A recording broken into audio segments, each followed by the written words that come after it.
when they attacked Mocimboa da Praia 2 months back, I was there a week before. Mocimboa da Praia to Palma. It's 120 kilometers. Then we've got Palma to Afungi. It's around 20 kilometers. Afungi, that's where the oil and gas project is. This one is for Total, the former Anadarko. It's an American company, but Total is French. Anadarko sold these shares to Total. So Total is in charge now. Okay. So where there's Mocimboa da Praia until where the gas project is, it's around the 150 kilometers. The bridge to Pemba, to Palma, is damaged. You see, so Pemba is the main, is the capital city for Cabo Delgado province. Pemba is the biggest. You see. Okay. So everything that comes from outside, be it food, be it what, it comes through Pemba. Then it goes to Palma, but the bridge is broken down. So why the guys they are using the ocean to transport food. So when it's transported from the ocean, it gets to Mocimboa da Praia first. You see, from Mocimboa da Praia, then it goes to Afungi or Palma, where there's gas project. So if they attack Mocimboa da Praia, it means there's no food that is going to come to support the project. When these guys started, it was in 2017 when they attacked that police camp. It was like they were concentrated mainly with the police or with the army. But afterwards, they started attacking the villages now. You see, so it was something that was confusing. Like, why are they attacking the local people, the guys that are even suffering? Why are they attacking them, burning their houses, cutting their heads off? You see, and also to say like maybe it's religion. But those guys, they are also Musumali. They call them Musumali. They are also in that Islamic thing. They are not extremists, all those local guys, but all of that province is it's like an Islamic. All those guys, they believe in Allah, all those things. You say, so it was confusing. Like, why are they killing them? If they are saying maybe they are not interested in what the government is doing to the local people, they are not supposed to be killing all those other local people. They must be fighting the government. Mocimboa da Praia was a port being used to get drugs to that area, you see. But Mocimboa da Praia, you can see Palma, Mocimboa da Praia, Palma. In 2012, there was no electricity there. 2011, there was no electricity. If you go there, you will see that it's like a city that has been abandoned, ignored. No one is taking care of that place, you see. So all those young guys, I think drugs they were surviving on drugs, like selling of drugs and everything, going to Tanzania and everything. So when these guys started these projects, they were using the same port. And when the project started, there's media, there's everything. Everyone is concentrating in that place, you see. So it means they cannot continue doing what they were used to do. Okay, so approximately how many people are we talking about? Everything is being based on theories. Even what they really want, who is supporting them, is still based on theories. But you see, from 2017, these guys are now showing big weapons. Strong weapons. Like these guys, they've got support. There's someone who is supporting them. And those guys, they've got money. They pay those young guys very well. You see, that's the thing. So it's like the drug cartels, some guys, some local guys, were benefiting from that. Those are the guys that are supporting those guys. Okay, how about Renamo? Renamo it's a totally different issue. Because Renamo is attacking here in Gorongosa. There's Nyongwe and Yusuf, and Nyongwe is the one who is being rebellious. You see, is the one staying in the bush. They just do sporadic attacks, like in the road, because they are not happy. But Renamo is better because the guys, they know that these guys are not happy because of so and so. But these guys, they're in the Al-Shabaab guys, it's difficult for them to tell what they really want. So what they are doing basically is like they don't want to see anyone then in Palma and Mocimboa da Praia. They don't want to see anyone there. Like in the roads, they do attacks in the roads also. They will kill you if they find you driving in the road. Yeah, they'll kill you. They don't hesitate to kill. In 2018 in February, that's the only time they attacked one vehicle from the gas project. It was a company called Gabriel Cotto. Those guys were in a convoy going to the gas site at Afungi. They were about 10 kilometers away from the project. And those guys, they just came from the bush, started shooting. Yeah. Started shooting people, and they threw the other guys, they ran away, and they got one guy and they cut his head off. Then they cut his head off. Yeah, then they put it there. That's when that project stopped, I think, for 3 months. And they asked now the army to bring soldiers to them. So the army brought still the army, gave them military. So if you go to that gas project, you see there are around maybe 200 soldiers, 100, 200 soldiers around they stay there in the gas project in Pemba. How far is this area from South Africa? Let's say Maputo, Johannesburg. Maybe 1,500 or almost 2,000 kilometers, far away, very far away. And this Tanzanian border, there are Tanzanians also in that group also. Yes, they are Tanzanians. So most of their food, they get it from Tanzania. That's where they get their food from. In terms of this theory that the leader went to America, is it true or not? No, that's false. Yeah, that's false. That's false. Yeah, there's nothing like America doesn't have anything to do with those things. Huh?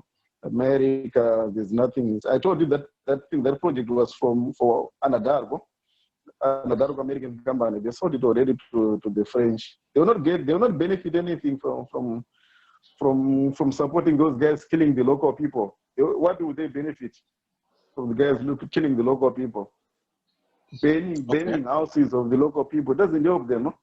There are no Russians there. That project belonged to Anadarko. Anadarko sold to Total. Total is a French company. In Google, it's a French company. There are no Russians there. The Russians only came end of last year. They came there. It's a private company. It was hired by the government, trying to stop those insurgents. Huh? They came there. They went there to the battlefield. But they were rumors, no one knows well. There were rumors when they wanted to fire, government stopped them like don't fire them, we just want to locate them, we just want to know what they're doing, just want to know their bases.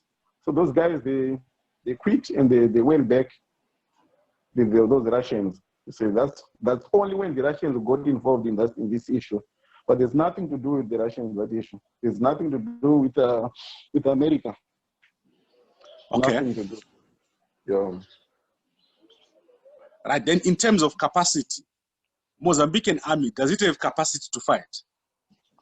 Those guys in the army, you can see they are very young guys. You can see around 25, 26. They just came from the military school.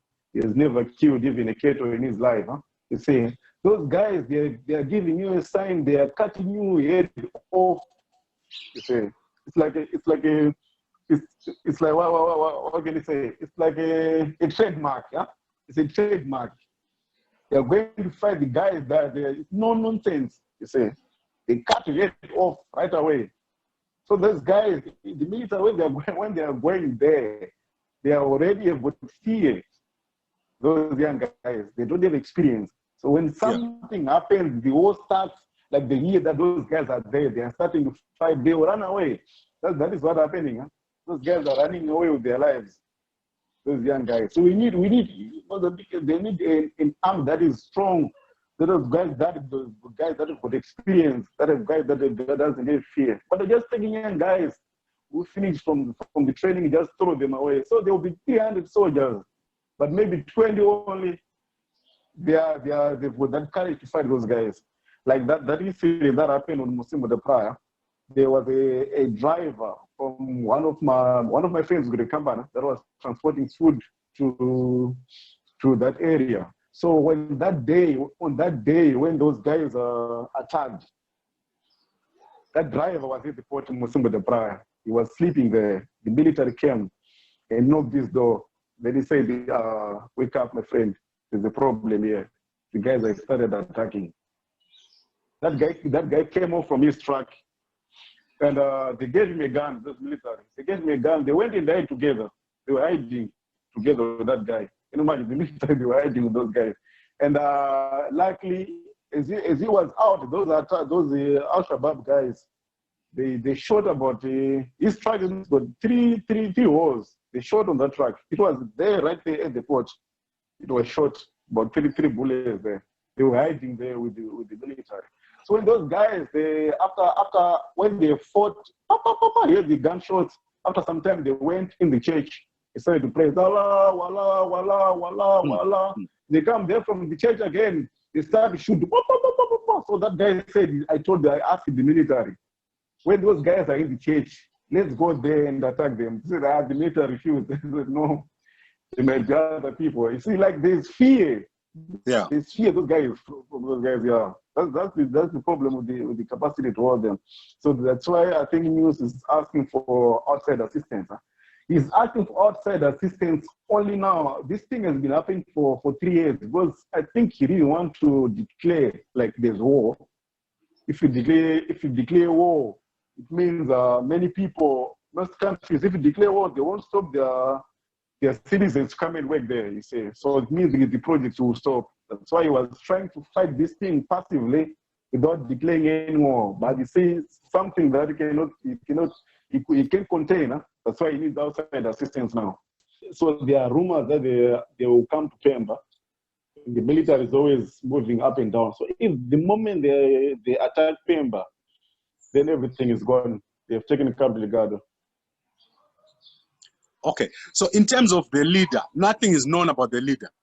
Nothing is known about the leader. That tall guy that I showed you on the picture is the one who is like his leader. There's another video also, he was the one talking. How many foreigners approximately are in that region?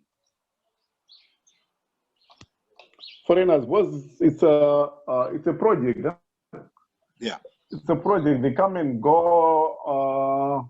Yeah, there are many. There are many. They stay in the camp. Huh? The camp is surrounded by the army. Yeah, there are many guys. Or maybe around 1,000. Because they're still in construction phase. Huh? Okay. What about the stones? There's some precious stones in the area. Is there another separate problem in the mining area where there are stones?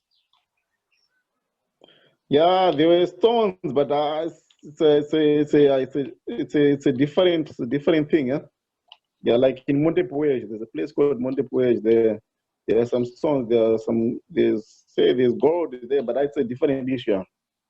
Is it not the same guys attacking like that side and coming also the gas? No. They are not the same guys. It's not yet confirmed. Okay. How many kilometers between the two projects? Yeah, it's far away. Eh? Maybe around 600, 700 kilometers. Because you need to like make around 10. It's far away. It's very far away. Yeah. How many Zimbabweans are there in that area? Are you guys safe? Zimbabwe in that area? Yeah. There are a lot. There are a lot. In that project, there are a lot of guys there that work in Zimbabwe. Huh? So if Zimbabwe army was to come there, what would be the strategy? Would they be sweeping an area which is very big, or would they be providing security? Try to follow their footsteps, know their bases and destroy them. It must not be like they'll be just standing like guards. No, they need to follow them and attack them and kill them if they are, or drive them away. That's the strategy. But how big is this area we're talking about? It's a very big area. It's a very big area we are talking about. Radius of maybe, let's say, 100 kilometers they were attacking. But they attack today, tomorrow they attack another village 20 kilometers away. The next day they attack another village there. They come there to the same area, they attack another area, they attack another area. So it's a very big area.